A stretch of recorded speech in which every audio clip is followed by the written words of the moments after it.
कहेगा कि तुझे कुछ नहीं है, किताबुल्लाह से दूरी का नतीजा है, बदअमली का नतीजा है, दीन से इराज का नतीजा है, तो फिर उसका तो कारोबार वहीं खत्म हो गया। वो कहता तू तो वक्त पे आ गया है, अगर 2 दिन लेट हो जाता तो ये तावीज तो चल जाने थे। फिर मरीज बन जाता है ज़हनी, और जो कुरान की चौखट पे सलामी नहीं देता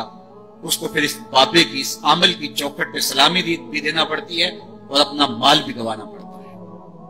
और रोज आए दिन अखबारों के अंदर ऐसे जाली आमलों की कहानियां छपती हैं, और सोशल मीडिया के ऊपर भी आप देखते हैं कि ये